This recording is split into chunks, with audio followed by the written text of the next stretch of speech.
प्रिय भक्तजन, कल 16वां अध्याय में भारद्वाज जी के आश्रम में मनोरमा और युधिष्ठिर के बीच में बहस हुई।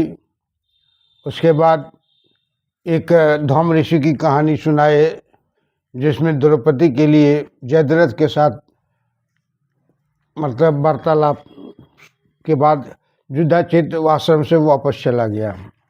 अब 17वां अध्याय में जो कहानी होने जा रही है उसे ध्यानपूर्वक सुनेंगे, क्योंकि इसके बाद जितनी भी अध्याय आएंगे उसमें मंत्रों के महिमा, उपमा और प्रयोग के बारे में ज़रूर है कि कैसे जीवन सफल होता है। इसलिए आप सभी धर्म प्रेमियों को अभिनंदन के साथ विनम्र निवेदन करता हूँ कि सब्सक्राइब कीजिए और मेरा उत्साह बढ़ाइए। इस चलते समय में आपसे आग्रह कर रहा हूँ कि जितनी भक्ति हमको प्रदान करेंगे आप, मैं उतना ही भक्त के समान आपकी सेवा करने को तैयार रहूँगा। इसलिए आज की कथा मैं शुरू करता हूँ। आपसे निवेदन है, नम्र निवेदन है कि सब्सक्राइब जरूर करेंगे। ओम व्यासुवाच इत्याकर्णवचितस्य मुनिस्तत्र वनिपतिः मंत्रिविद्धं समाह्य प्रपक्षं सम्मन्त्रितः किं कर्तव्यं सुवृद्धे बुद्धे अत्र मयाद्यवत् सुब्रतः बल्लन्नयामि तां कामं सुपुत्रां च शुभाशिनीं रिपु अल्पोऽपि नोपेक्षयः सर्वदा समीक्षिताः राजयक्षमेव समृद्धो मृतवे परिकल्पयेतं नात्र सैन्यं न योद्धास्ति यो मामात्रः निवार्येतः गृहीत्वा हन्मीं तं तत्र दोहितस्य रिपुग्लः निष्कण्टकं भवितराज्यं जताम यद्य बलादह्यहं हते सुदर्शने नूनं निर्भयो शोभयदिति प्रधानुवाच शास्त्रं न हि कर्तव्यं श्रुतं राजा न मुनिर्वचः विश्वामित्रस्य दृष्टान्तं कथितेन महर्षयः पुरा गादिश्रुत श्रीमान विश्वामित्रो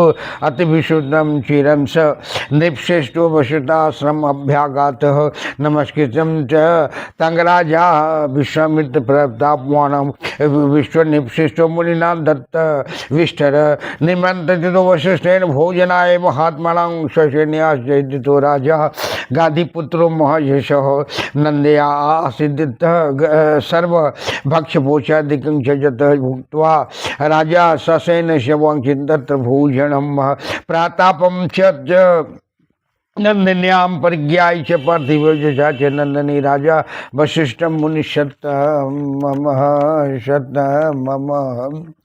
विश्वामित्राच मुनि धेनुसहस्रन्ते घटोताधीनानां ददामह्यं नंदनी देहि मे धेनुं प्रथयामि भृन्दभः वशिष्ठवाच ओम धेनुरियं याज्ञां ददामि कथञ्चन सहस्रं चापि धेनूनां तवेदं तौ तिष्ठतु विश्वामित्रवाच अयुतं अथ लक्ष्यं वा ददामि मनीषिदं देहि मे नंदनी साधो घरिष्यामि बलादत्तः वशिष्ठा कामं गृहान् नृपते बलादद्य जता रुचिः नाहं ददामि ते राजन्नश्वे सुख्या नंदनी गृहात् तच्छ्रुत्वा नृपतिर्भिद्यानादिदेश महाबलानं न यद्भं नंदनी धेनु बलदर्पशु संगस्थिता ते भृत्याज गृहु धेनु हठादक्रमयं जन्तितामह वेपमानं मुनिब्राह शूर्भि शारुलूचनं मुनि तेजसि मां कस्मात् त्वं कर्षयन्ति सुजन्तितामह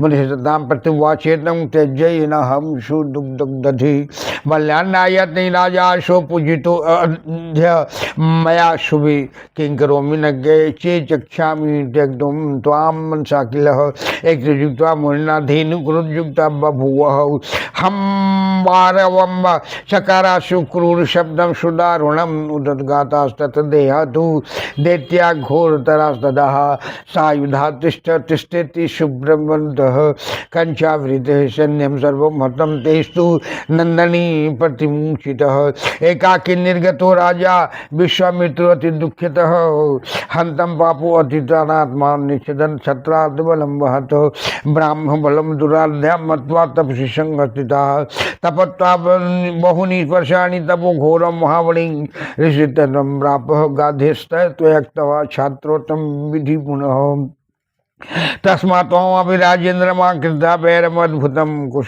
कुलनाशं गुणं तापसै सह संयुगमः मुनिवर्जयं वज्राद्यं त्वं क्षमाश्वयं तपोनिधिं सुदर्शनोऽपि राजेन्द्रत्वत्र शताशुकं बालोऽयं निर्धनं किङ्ग ते करिष्यमि निर्वाहितं वेत्ता ते वैर्भावो अवनमनाथे दुर्बले शिष्यौ दया सर्वत्र कर्तव्य देवाधीनम इदम जगत देशे अंकिंग निःशेषम जदभाष्यम तद्भाषति वज्रम त्रिनायनराजम देवानुयुगान संचय तृणम वज्रायति क्वयापि समय देवयुगतः सत्संको हंति शार्दुल्लमस्को वै जतागजम सासमुंच मेधवान कुरु मे वचन हितम व्यासुवाच तच्चुक्त्वा वचनम तस्य युधाचिन्न निपृषत्तमः प्रणम्यं तं मुनि मूर्धन्ना जगाम स्वपुरं नृपः मनोरमामपि स्वस्ताद्भुताश्रमे तत्संगदा पालया माशं पुत्रं तं सुदर्शनान्वितं दिने दिने कुमारसो जगामो मक्षयं ततः मुनिबालगतः क्रीडा निर्भयं सर्वतः शुभः एकस्मिन् तत्तविद्यालयं समुपागतं गल्लिवेति मुनिपुत्रस्त्वान्मन्त्रादानन्दिके अंत के सुदर्शन तत्वा दधारी कक्षण शुद्धम अनुसार युद्धम तक्ष प्रवचाति पुनः पुनः बीजम वै कामराजान मनसा तदा जजापहं वाल्को यत्वा चेत शिष्यादनम भावयोगान महाराजा कामराजानाख्यानम अद्भुतम स्वभावनेन नित्यं बालकेन विय तदा अश्व पंचमे वर्षे प्राप्य मंत्रमनोत्तमं छंदो विहीनं च धन्यानान्यास्य विवर्जितं प्रजपन्न मनसा नित्यं क्रीडेत विश्वविद्यामारं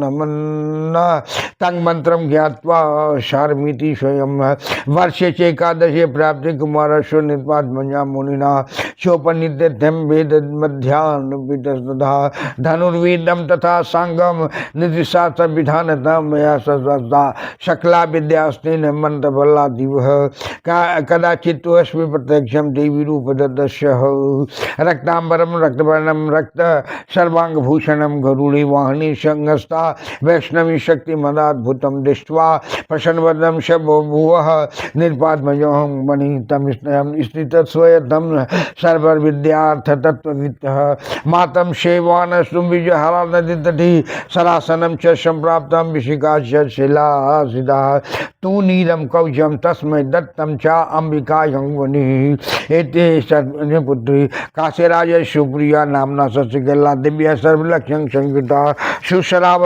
नृपपुत्रं तम वनस्थं च सुदर्शनं सर्वलक्ष्यं संपन्नं शूरं कामिवापरं मन्दिजनं मुखात् च द्वाराजपुत्रं सुसम्मतं चक्रमयमंसा तं वै वरं वरीयतु धिया स्वप्ने तस्य समागम्य जगदम्बा निशान्तरी वाच वचनम चेदम क्षमा अश्मशु संगृता वरम वरीय शृणोणि मम भक्त सुदर्शन सर्वकामं प्रदेश दुवचनान मम भामिनी एवं शशिकला दृष्ट्वा स्वप्ने रूपं मनोहरम अम्बाया वचनम स्मृत्वा जहर्ष मृष्यमाननी उदिता सामुदा युक्ता पृष्ठा मात्रा पुनः पुनः प्रमोदे कारणं बाला नुवाचति चित्र हानिमितः यः स मुदमापन्नः स्मृत्वा स्वप्नं मुहुर्मुहुः सखी प्राह तदा नन्यां वै स्वप्नप्रवृत्तं सविधनं कदाचित् सा विहारार्थम् अवौचुपनं शोभनं सखीयुक्ता विशालाक्षी चम्पकैरुशोभितं पुष्पाणि चिन्वन्ति बाला चम्पकाध स्थिता अभला अपश्चात् ब्राह्मणं मार्गे आगच्छन्तं त्वरान्वितं तं प्रणम्यं द्विज श्यामा पापाशे मधुरं च कुतोद्दिशाल महाभागः कितामागमनं त्वया द्विवच भारद्वाजो आश्रमाद्दले नूनमागमनं मम जातं वै कार्ययोगेन किं भिक्षसि वदस्व मां शशिकलो उवाच तथाश्रय महाभागवर्ण्यां किमस्ति वै लोकागितं तेषु न प्रेक्षणीतमं किल्लः ब्राह्मण उवाच दुर्वसन्धिषुत्तः श्रीमान् सुदर्शनो निभं यथार्थनाम शश्रोणि वर्तते पुरुषोत्तमः तसलोचन मत्यंतम निष्फलम प्रतिभाति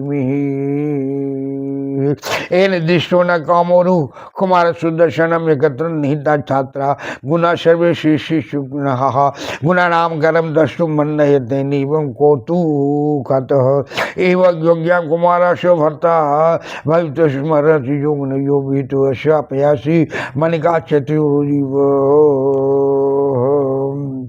जय जय जगजननी जगदम्बा माता की जय।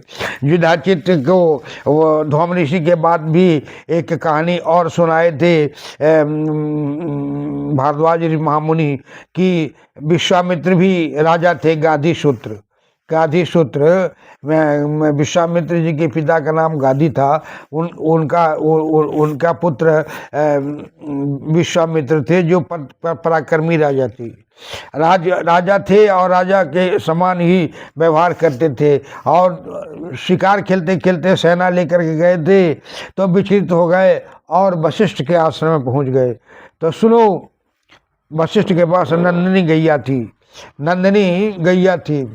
तो नंदिनी गैया को विश्वामित्र की पत्नी आज्ञा दी कि हे माता, हमारे यहाँ अतिथि आए हैं, इन समूह का, इनके मन के प्रकार का भोजन करा दो माता। और तब वो गोबर से लेप करके माता की पूजा करने के बाद हाथ जोड़कर प्रार्थना की। और देखा क्या, विश्वामित्र महामुनि कि सभी को राजा के समान, मंत्री को मंत्री के समान, सेना को सेना के समान अलग अलग भोजन पर सबके सामने प्रस्तुत हो गया। सबों ने प्रेम से भोजन किया। भोजन करने के बाद विश्वामित्र राजा के मन में पाप आ गया और उन्होंने कहा कि हे वशिष्ठ महामुनि, आप कृपया ये नंदिनी को हमको दे दीजिए, इसके बदले में 1000 गैयाँ हम आपको राजस्व दे देंगे, कृपया इस नंदिनी को हमको दे दीजिए। तब विश्वामित्र ने कहा कि हे भाई सुनो, हम अपने मन से इस गाय को नहीं दे सकते, तुम बेकार झूठ मूठ का कर रहे हो। 1000 गैया हम क्या करेंगे लेकर के, कहाँ से खिलाएंगे?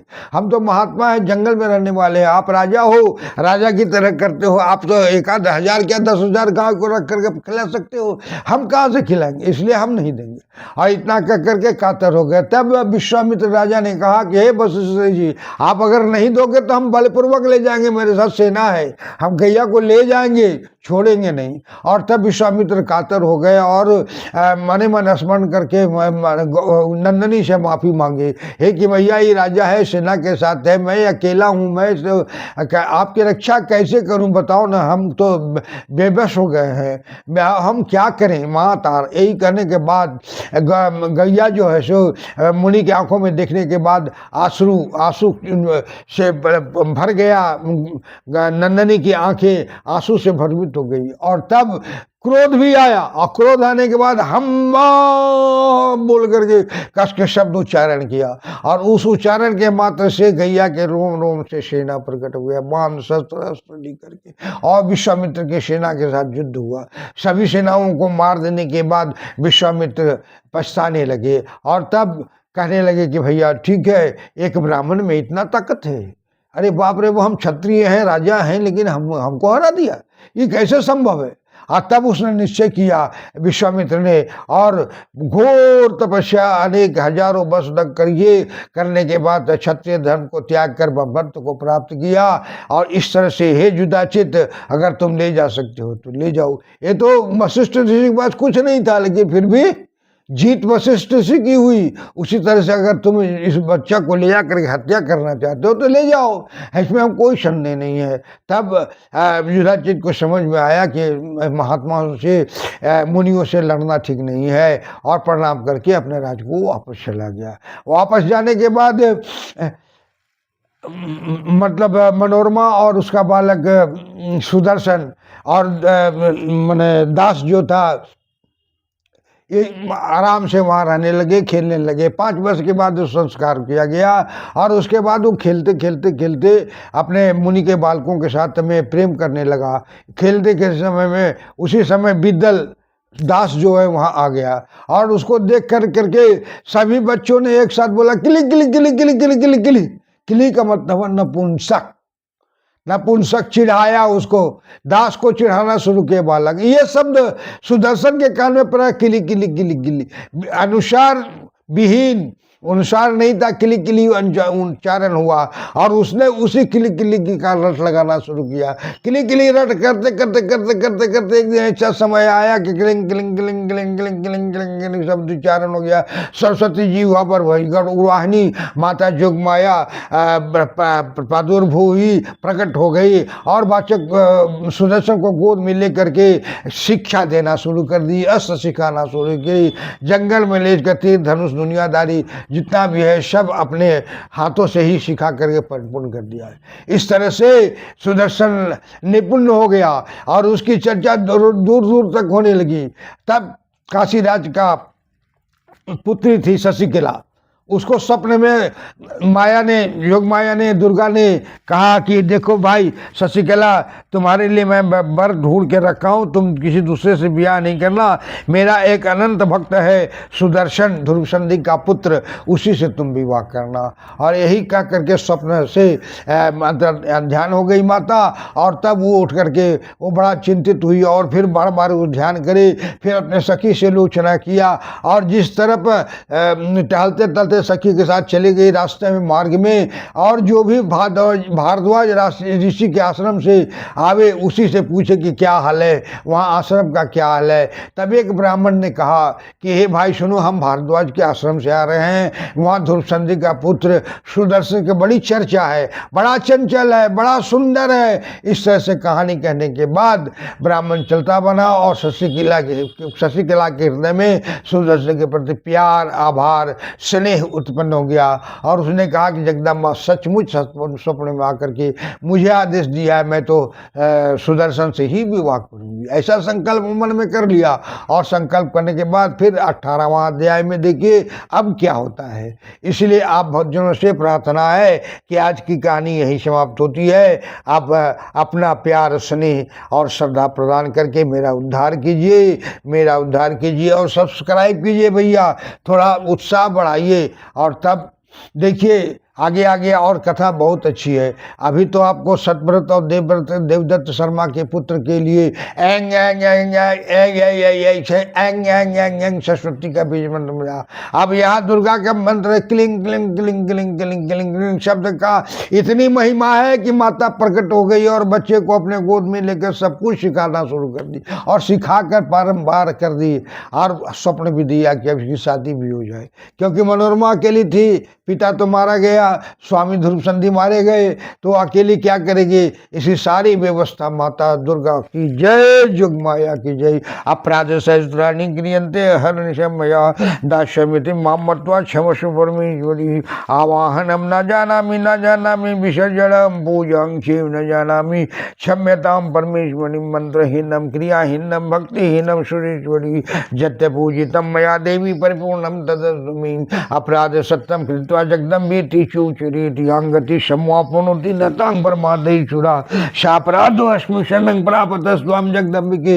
इदानीं मन्युकम्पोऽहं यत्यक्षस्ति तथा कुरु। अज्ञानाद् विस्मृते भर्यन्त अनेनुन्मत्कं कृतं तत्सर्व क्षम्यतां देवी प्रसीद परमेश्वरी। गुह्याति गुह्य गोपति तं गणास्मत् कृतं जपं श्रीधर भवतु देवी। जय जय जय अष्टभुजी सिंह वाणी श्री दुर्गे माता की जय, दुर्गा माता की जय।